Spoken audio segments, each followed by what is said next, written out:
Hi எல்லாத்துக்கும் good morning. எனக்கு ரொம்ப ஷேடான விஷயம் தான் நான் ஷேர் பண்ண போறேன். ஏன்னா நிறைய பேருக்கு நான் கொரியர் அனுப்பிட்டு இருக்கேன். ஒருத்தருக்கு மட்டும் வந்து கரெக்டா ரிசீவ்ட் ஆகலைன்னா எங்க தப்பு கிடையாதுங்க.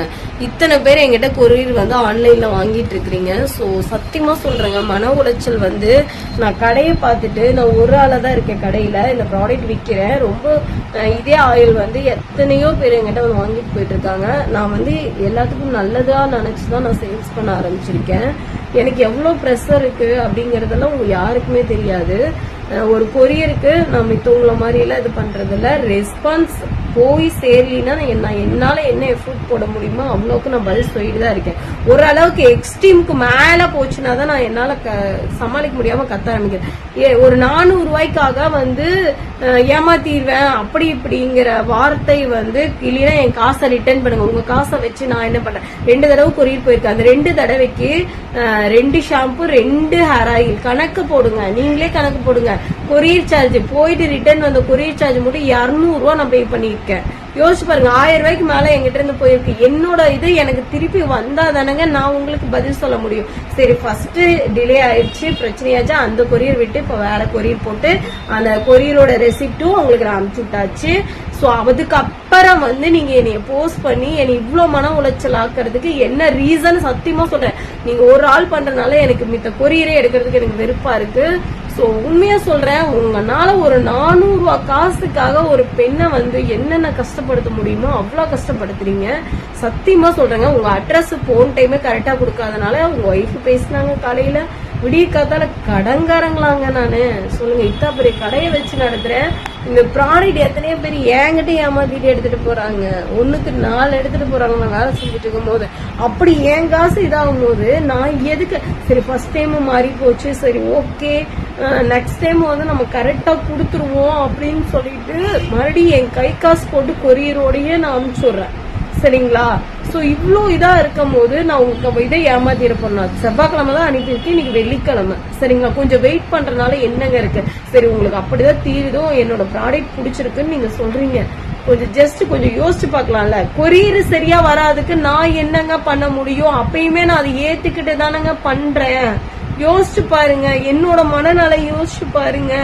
நான் என்ன மித்தவங்க மாதிரி கமிஷன் அதிகமா வச்சு ஒரு ப்ராடக்ட் 600 ரூபாய் 700 ரூபாய் விற்கிறேன்னா எல்லாம் 100 ரூபா 150 ரூபா அவ்வளவு கஷ்டப்பட்டு கை காலெல்லாம் இது பண்ணிட்டு நான் வெள்ளையானனால எனக்கு ஹேர் ஃபால் டிராப் பண்ணனால என் கஸ்டமர் சூப்பரா இருக்குன்னு சொன்னனால நான் எல்லா இடத்தையும் அமேசான் பிளிப்கார்ட்ல ஒரு நாள்ல டெலிவரி ஆகுதுன்னு சொல்றீங்க.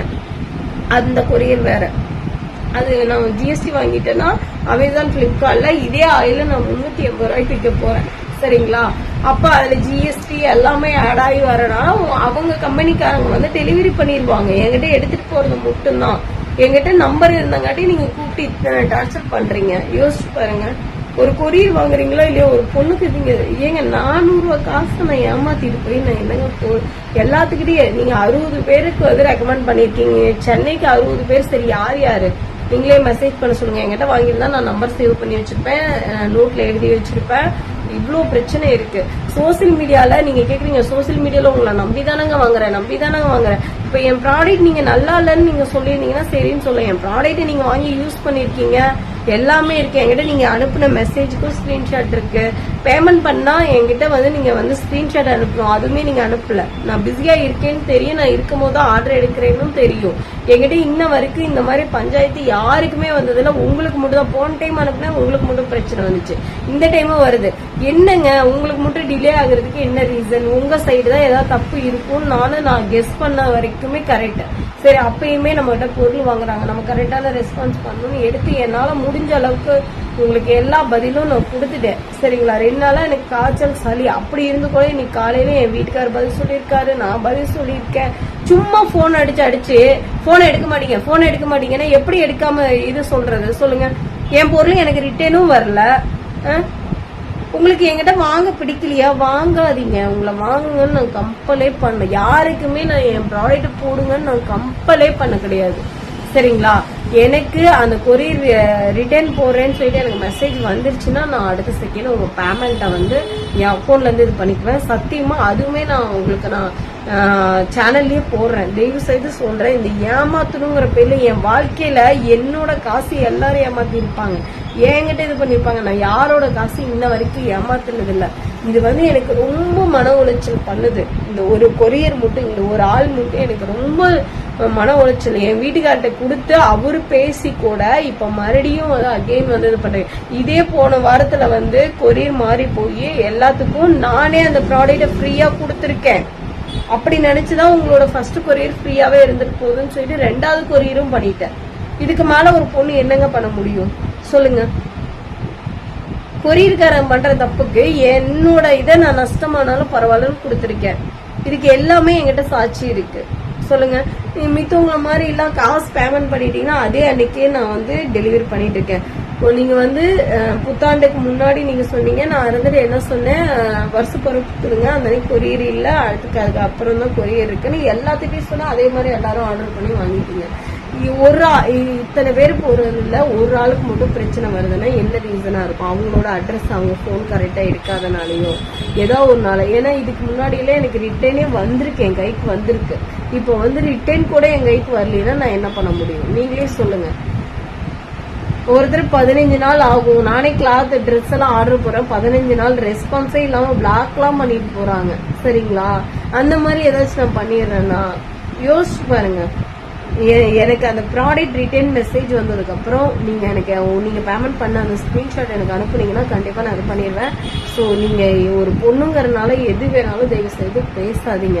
உங்களுக்கு விருப்பமா இருந்தா என் ப்ராடக்ட் வாங்கி யூஸ் பண்ணுங்க. விருப்பம் இப்ப கொஞ்ச நாளாவே நான் இந்த கடையை வச்சதுல இருந்து ஆன்லைன்ல நான் ஆர்டர் எடுக்கிறதே விட்டுட்டேன். எங்கிட்ட ரெகுலரா வாங்குறவங்ககிட்ட மட்டும்தான் நான் கொடுத்துட்டு இருக்கிறேன். பழைய ஆளுங்கள்ட்ட யார்ட்டையுமே நான் இது பண்றது இல்லை. சரிங்களா? புதுசா வந்து வாங்குறவங்களுக்கு யாருக்கும் இது பண்றதுல பழைய ஆளுங்களுக்கு மட்டும் தான் டெலிவரி பண்ணிட்டு இருக்கேன். சத்தியமா உடம்பு சரியில்லைங்க. ஏங்க இப்படி போட்டு பாடாப்படுக்கிறீங்க? ஏன்டா இந்த சோசியல் மீடியாவுக்குள்ள வந்தேன்னு ஃபீல் பண்றேன். கம்முன்னு இந்த மீசோ, அமேசான், பிளிப்கார்ட் இந்த மாதிரி வித்துட்டு நம்ம பாட்டுக்கு போயிட்டே இருக்கலாம். கண்ணுக்கே தெரியாம நம்ம நம்பர்லாம் எடுத்துக்கிட்டு யாரு என்னன்னு தெரியாம நம்ம பாட்டுக்கு இது பண்ணிட்டு போறதா பெஸ்ட். நானும் உங்களுக்கு மூஞ்ச காமிச்சு என்னோட ப்ராடக்ட வாங்கினேன், இது எனக்கு ஒர்த்தபிளா இருந்துச்சு, நீங்க யூஸ் பண்ண. நீங்களாம் எப்படி தெரியுங்களா?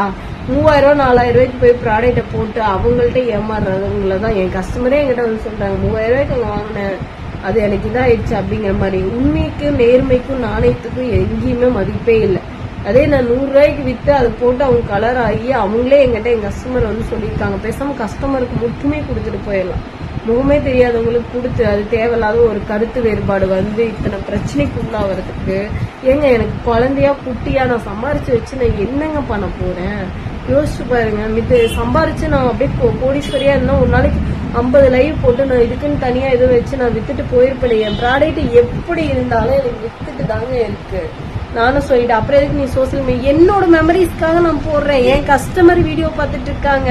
இப்ப நான் சார்கோல் ரெடி பண்ணி இன்னைக்கு நான் ஓபன் பண்ண போறேன். என் கஸ்டமர் பார்க்கணும்னு நான் போடுறேன். உங்களை நான் யாரையுமே வாங்க சொல்லல. என் கஸ்டமர் பார்த்துட்டு என்கிட்ட வந்து வாங்கிட்டு இருக்காங்க. அவங்கள நான் பப்ளிஷ் பண்ணி இது பண்ண சொல்றேன். கஸ்டமர் வந்துட்டாங்க.